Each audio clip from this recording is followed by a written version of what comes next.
今回紹介するお話はジョージ・ガイプのバック・トゥ・ザ・フューチャーです。この小説は監督のロバート・ゼメキスと脚本家のボブ・ゲイルが作った同名映画のノベライゼーションで、映画の内容とは少し違っています。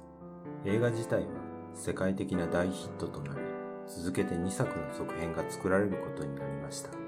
よかったら聞いていってください。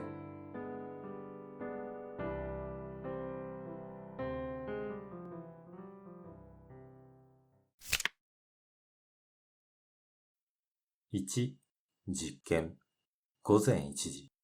マーティ・マクフライは2本の松が目印のトゥインパインズショッピングセンター前にいた。その駐車場にドクのステップバンを見つけた。バンに近づいたとき、後ろのドアが開き、中からステンレススティール製のデロリアンが出てきた。普通のデロリアンと違い、リアエンジンには何かすごい装置がくっついている。マーティの前でガルウィングドアが開き、ドクが降りてきた。わしの最新実験にようこそ。早速撮影を始めよう。マーティはビデオカメラの録画ボタンを押し、撮影を始めた。こんばんは。私はドクター・エメット・ブラウンです。私は今、トゥインパインズショッピングセンターの駐車場にいます。今日は1985年10月26日土曜日の午前1時19分。これから時間実験をお見せします。さあ、アインシュタイン乗るんだ。ドクの愛犬のアインシュタインはおとなしくデロリアンに飛び乗り、運転席に座った。アインシュタインの首輪の時計と私の時計の時刻がきちんと一致しているのをご確認ください。ドクは愛犬をシートベルトで固定した。幸運を祈るよ、アインシュタイン。ドクはイグニッションを回し、ドアを閉めた。これからこのリモコンを使い、車を操作します。この実験がどんな実験になるのか、マーティは今のところ見当がつかなかった。カメラマン兼観客として、この実験を楽しむことにした。計算が正しければ、時速140キロに達したとき、すごい光景が見られるはずだ。2、時速140キロ。深呼吸をすると、ドクはリモコンのアクセルボタンを押した。100、110、120。デロリアンは徐々に加速し、とうとう時速140キロに到達した。その瞬間、駐車場の真ん中を疾走しているデロリアンは、突然目もくらむ白い光に包まれた。そしてデロリアンは消えた。時速140キロだ。計算通りだ。信じられない思いでマーティは首を振った。ドク、アインシュタインは？デロリアンはどこへ行ったの？どこへではない。いつへだ。私はあの犬を未来に送ったんだ。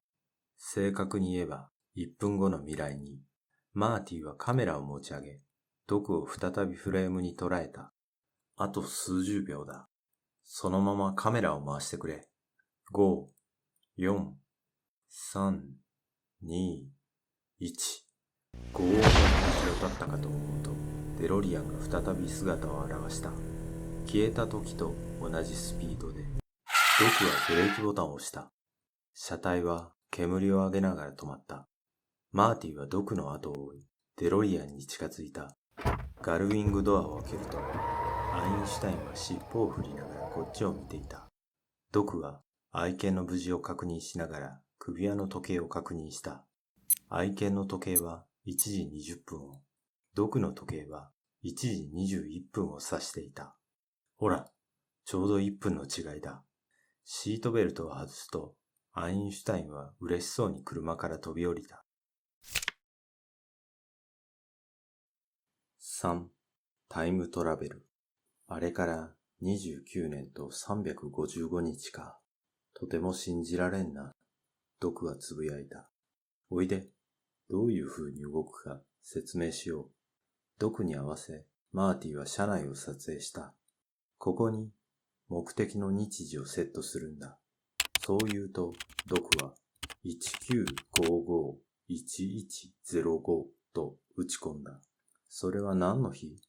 1955年11月5日は、タイムマシンを思いついた日だ。洗面台で頭を打った時にひらめいたんだ。へえ、ところで燃料はガソリンなの？いや、今のところはプルトニウムが必要なんだ。超時間回路を動かすのに 1.21 ギガワットの電力が必要なんだ。プルトニウムなんかどうしたの？つまらんことは知らんでいい。とりあえずこれを着てくれ。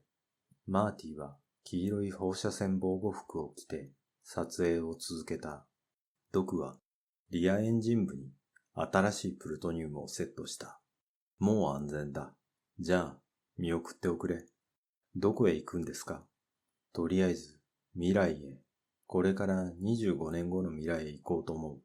ドクは咳払いをしてカメラに向かった。私、ドクター・エメット・ブラウンはこれから歴史的な旅に。その瞬間、アインシュタインが激しく吠え出した。見つかってしまった。4、10時間前。遡ること10時間前。国際的テロリストのサムは怒りに震えていた。やられた。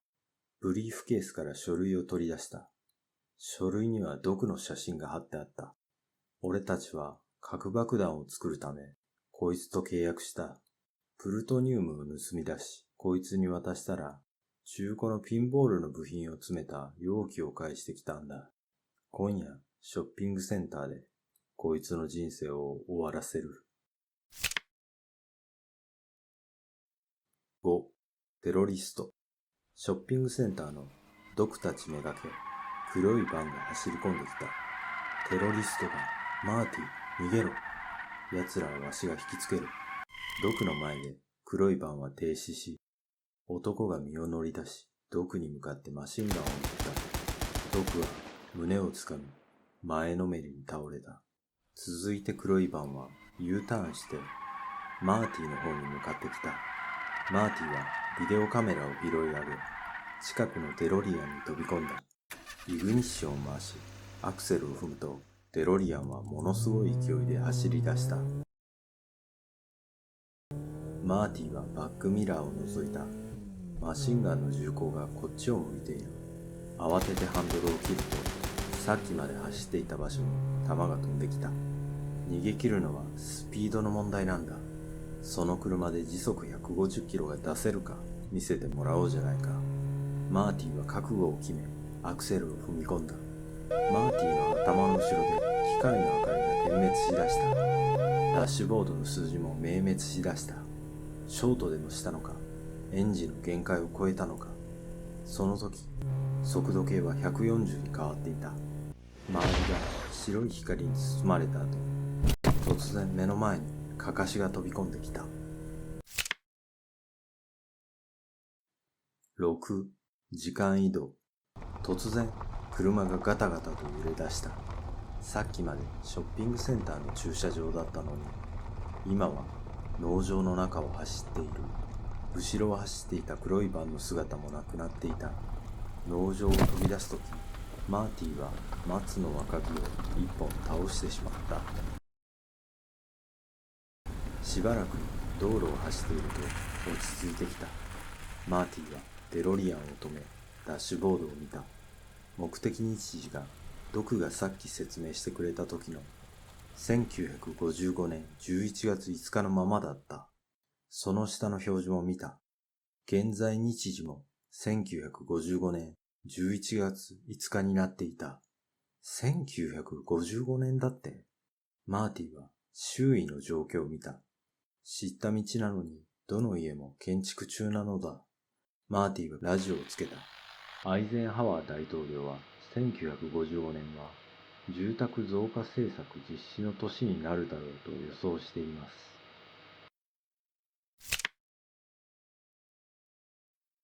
7. 1955年。マーティはできたばかりの自分の家に着いた。持っていた鍵で車庫の扉を開けることができたので、デロリアンを車庫に隠すことができた。マーティは街へ向かうことにした。どこかに1985年に帰るための手がかりがあるはずだ。それをなんとか探さないと。マーティが街のソーダショップに着いた。早朝の店には若い客が一人だけいた。この街のどこかに毒がいる。マーティは店の電話帳を使い、現在の毒の住所を調べた。リバーサイドドライブ1640番地か。店員に行き方を聞こうとした。おい、マクフライ。突然入り口から入ってきた誰かに呼びかけられた。その若者はマーティではなくカウンターに座る客に近づいた。マーティは絡まれる客から目が離せなかった。若者が出て行った後、マーティはその客に話しかけた。あんた、ジョージ・マクフライかい？若い時の父親はマーティを見て不思議な顔をした。8. ジョージ・マクフライ。父さんにも若い頃があったなんて、これまで一度も考えたことがなかった。それなのに、今ここでは自分と同い年だなんて。マーティは、ジョージと話し合いたい気持ちが抑えられなかった。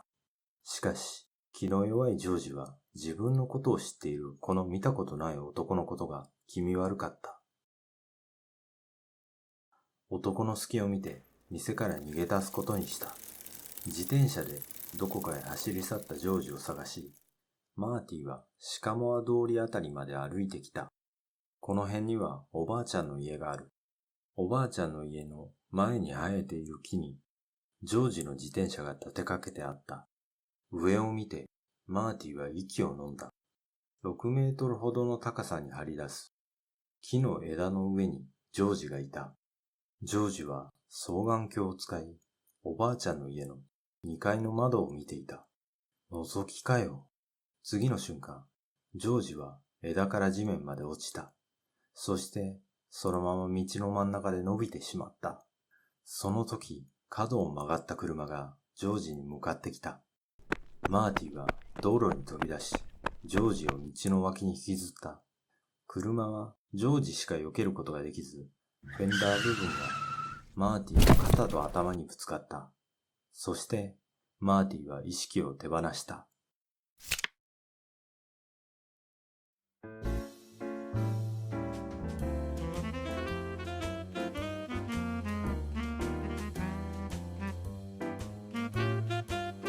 ご視聴ありがとうございました。今回のお話が面白いと思っていただけましたら、チャンネル登録、高評価をお願いいたします。